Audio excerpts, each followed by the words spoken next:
One evening in the fall of 2005, Svetlana Vlasova, a resident of the Moscow region, left her home to buy bread and milk. She didn't take anything with her except her purse and cell phone. At home, she left behind 5 children and a husband who expected her to return in half an hour. But she didn't come back an hour later, nor that night, nor the next day. At first, the family hoped it was just a simple delay at chance meeting, a broken phone, a long wait in line. But gradually, it became clear that something much more serious had happened. Her husband filed a police report and the search began. Volunteers combed the area and put up missing person posters.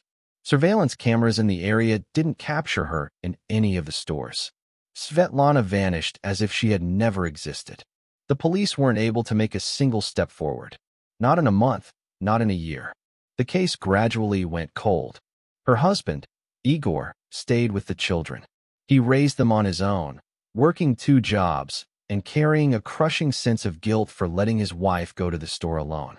Every year, he continued to distribute her photos and contact the media, hoping that one day someone would recognize her. 20 years passed. In 2025, the eldest daughter, Alina, now a grown woman, accidentally saw a news report about the dismantling of a cult operating in northern Russia. This organization called itself Children of the True Light. Among those arrested were many men and women with altered identities. In the footage shown, she recognized her mother. Svetlana looked old and worn out. She had a new name, fake documents, and her memory had been erased. The investigation revealed that on the day of her disappearance, she had been the victim of a carefully planned abduction. One of the cult's recruiters had been targeting women in urban areas who were easily suggestible.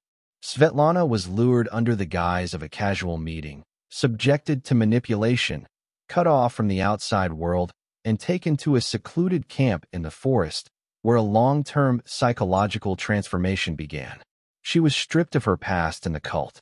There, she was taught that the world was an illusion and that family was part of the system she needed to be freed from.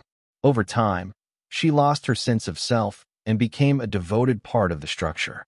When the cult was dismantled, it turned out that most of its members couldn't remember their lives before arriving there. Svetlana was sent to rehabilitation.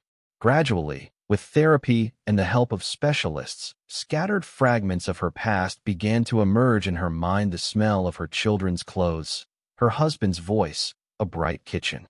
But time had been merciless. The children had grown up. Her husband had aged. The world had changed. And even when she returned, everything was different. The family was reunited. But it was already a different family, bound by tragedy, by long waiting, and by emotional distance, slowly releasing the pain. Svetlana once again lived among her family, but she remained forever in the shadow of those 20 stolen years. I hope you enjoyed the story.